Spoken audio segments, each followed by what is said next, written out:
Un robot pour réaliser les travaux viticoles, c'est désormais une réalité. Le véhicule autonome Bacchus a été conçu par la société Vitibot. La société de prestation Ancrage a quant à elle passé commande de l'un des premiers modèles. Ce robot peut effectuer de multiples tâches, sauf cueillir à la main les grappes, comme l'appellation champagne l'exige. Non, il ne ramasse pas les grappes et je ne pense pas que ce sera l'outil pour faire cela. Je doute qu'en Champagne, on mécanise la vendange tout de suite, j'y crois pas trop. En revanche, cet outil-là, Bacchus, le robot, est bien destiné à effectuer tous les travaux de la vigne, notamment le travail du sol. C'est les premiers essais que nous faisons aujourd'hui. Demain, plutôt l'an prochain, on adaptera de la pulvérisation confinée, on adaptera des tondeuses et on va développer petit à petit les outils.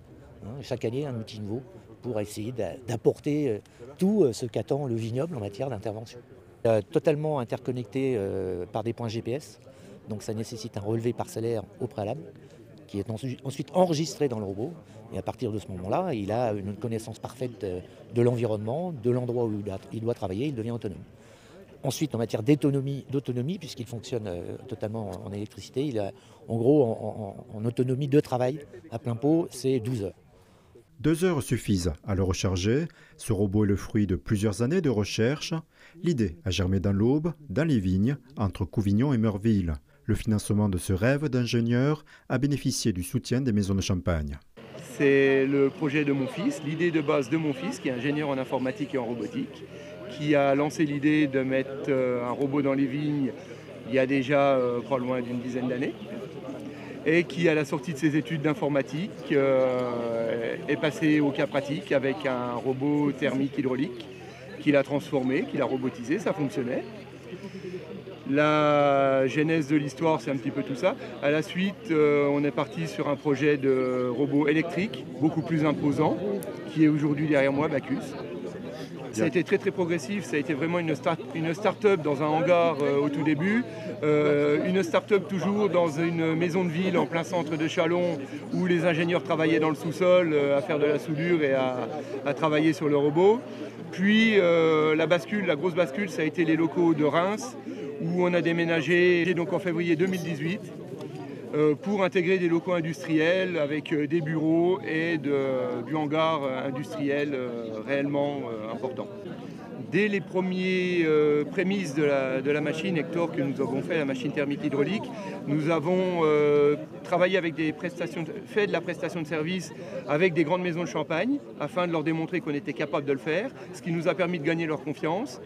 Et dès que nous avons présenté Bacchus, la confiance s'est instaurée assez facilement. On leur a demandé de l'aide et ils sont venus très facilement vers nous, aussi bien Ancrage que de grandes maisons de Champagne. On s'est un peu moqué de nous au début, on passait pour des illuminés. Aujourd'hui, c'est fini, c'est sérieux. Le robot, il est là dans les vignes, il travaille pour de vrai. Il y a une participation au bois, puisque de toute façon, les créateurs sont au bois. La famille Bach est du secteur de Meurville. Donc il y a déjà quand même, sans faire de jeu de mots, un ancrage local. Et puis derrière, nous, avec l'Union Auboise, c'était une volonté aussi de s'inscrire dans l'avenir, d'être précurseur. Bien entendu, avec notre partenaire qui est Piper Richard Leipzig, maison avec laquelle nous avons créé notre société de prestation, qui est une filiale de l'Union Auboise, société que nous avons créée dans les années 2000, justement pour répondre déjà à cette demande naissante de prestation. Et c'est tout naturellement qu'avec Piper Richard Leipzig, nous avons souhaité monter au capital de cette start-up, de prendre un risque, d'accompagner ces jeunes ingénieurs dans ce projet qui nous paraissait novateur et innovateur. Voilà, et c'est la raison pour laquelle on est là aujourd'hui. On y a cru parce que pour nous, il faut être dans son temps, il faut aller de l'avant. Il faut aller de l'avant, on a besoin d'outils, la viticulture doit évoluer. On est déjà très précurseur en tout ce qui est viticulture durable en Champagne. On a été quand même la première structure à mettre en place la viticulture collective avec les résultats qu'on connaît, puisqu'aujourd'hui sur l'Union, on a plus de 350 hectares qui sont certifiés VDC. Donc le service technique de l'Union a fait un très très gros boulot. Et ça nous paraissait tout à fait naturel et normal d'accompagner ce mouvement qui est en marche, qu'on le veuille ou non. Si vous regardez le numérique, si vous regardez les ventes, le Champagne, les ventes en ligne que l'on peut réaliser aujourd'hui, certains le découvrent. Nous, ça fait plusieurs années qu'on est sur les réseaux sociaux, sur la vente en ligne. Et c'est tout à fait normal qu'on s'intéresse aussi au travail de la vigne et qu'on suive un peu les gens qui font évoluer ce métier. D'un poids de 2,5 tonnes, Bacchus a été conçu pour ne pas tasser les sols. Il fonctionne en silence, jour et nuit. Il peut intervenir sur des fortes pentes et être supervisé à distance. Cette évolution s'accompagne de nouveaux challenges à relever. La législation en termes de conduite autonome est naissante. La nécessité de guider l'appareil sur des parcelles précises.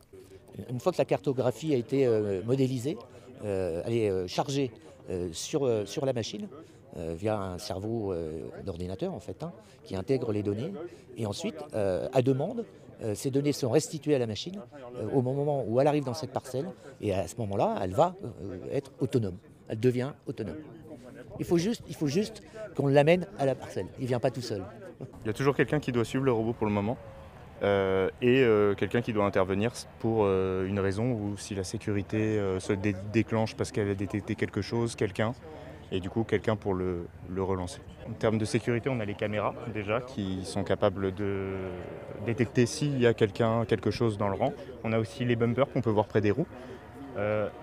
Ou alors les arrêts d'urgence si le robot arrive sur soi pour arrêter le robot du simple pression sur le bout. C'est très silencieux et parfois les vignerons travaillent la nuit. Là aussi, c'est pris en compte. C'est pour ça qu'à chaque démarrage du robot, on a un bip sonore lorsque la puissance est mise au robot et lorsque il va démarrer. Le silence, c'est quelque chose qu'on redécouvre dans la vigne. On n'est plus, c'est vrai, c'est surprenant d'ailleurs. Je le vois moi avec mes collaborateurs qui travaillent avec cet outil. Ils me disent là, on a changé de monde. On était habitué au bruit de l'enjambeur traditionnel, etc. Il dit là, pour faire le même travail, on est en silence. Et ça apporte de la quiétude. Les avantages, on les mesure déjà un petit peu. On va les mesurer, je pense, davantage encore dans le temps. Au fur et à mesure, on va développer les outils et on va travailler avec de manière plus régulière. Mais ce qu'on peut déjà mesurer, l'avantage, c'est la sécurité, bien sûr. On n'a pas un individu embarqué. Donc déjà en matière de sécurité, on sait très bien que malheureusement la Champagne et les vignobles en général connaissent des accidents quelquefois graves avec des atteintes aux personnes.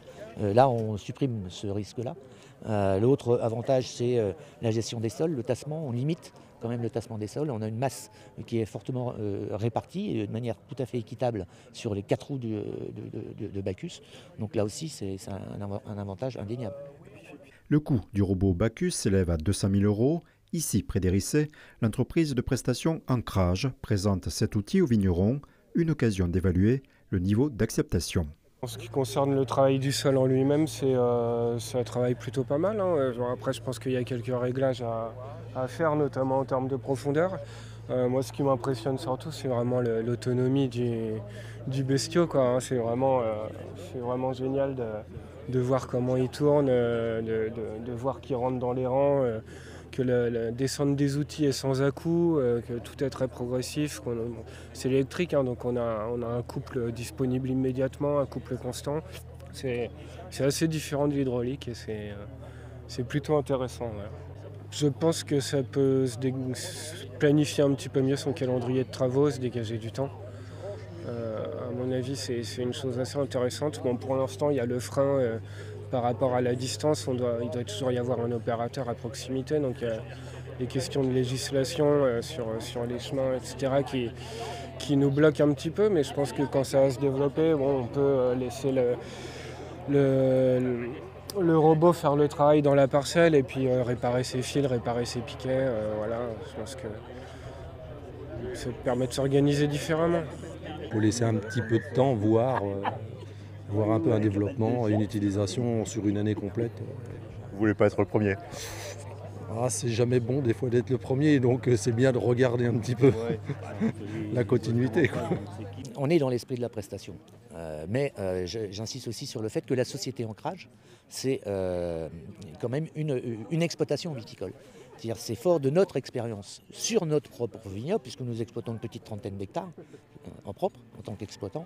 C'est fort de cette expérience que nous avons fait le choix de cet outil, qui va se décliner dans notre vignoble, mais également à demande, apporter de la prestation. Je pense que c'est une solution qui vient en complément de tout ce qui existe déjà. Je n'imagine pas que demain on puisse travailler tout le vignoble champenois avec un Bacchus. Non, c'est un outil complémentaire à court moyen terme. Dans la Champagne dans 15 ans, oui peut-être. mais pas demain. C'est pas possible. C'est techniquement impossible. Pour quelle raison? Parce qu'il faut les construire. Un, il faut les construire.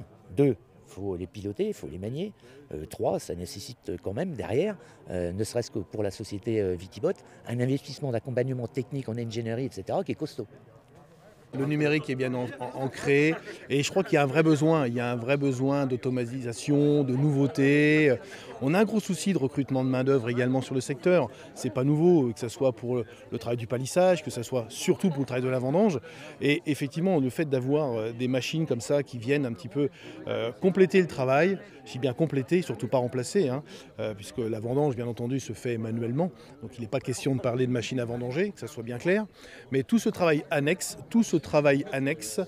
qui peut peut-être être dédié à cette machine, permettre de faire autre chose, faire du commerce par exemple. Alors c'est un outil, c'est un enjeu premièrement environnemental, parce que vous avez vu, ça fait pas de bruit, ça travaille à l'électricité. C'est aussi cette volonté justement d'amener un complément au travail actuel.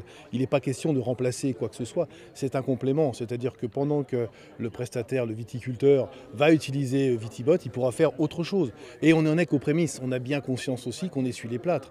J'en veux pour exemple dans les années 80, quand on a commencé à mettre des robots d'emboxage dans les caves, il y avait aussi ce débat, est-ce que ça va casser de l'emploi ou pas? Non, ça crée de l'emploi mais différemment. Voilà, c'est une approche qui est différente. Alors aujourd'hui je pense que c'est encore un peu tôt. Il y a beaucoup de curiosité certes, et ça commence à avoir un peu d'intérêt avec les questions qui vont avec. L'autonomie, est-ce que ça va remplacer les salariés, comment je m'organise, quel coût, quel travail il peut faire. Voilà, je pense que petit à petit, là, on est à la première journée de démonstration, on en a programmé 4, voire peut-être 5, et je pense qu'au fur et à mesure, certains vont revenir avec de nouvelles questions, de nouvelles interrogations, et c'est normal, c'est le but. On ressent de la fierté, c'est l'aboutissement quand même de quelques années de travail en concertation avec les gens de Vitibot, les gens de chez Charles et Piper Edsik, et aujourd'hui, ce qui me fait plaisir, c'est voir l'intérêt que ça suscite.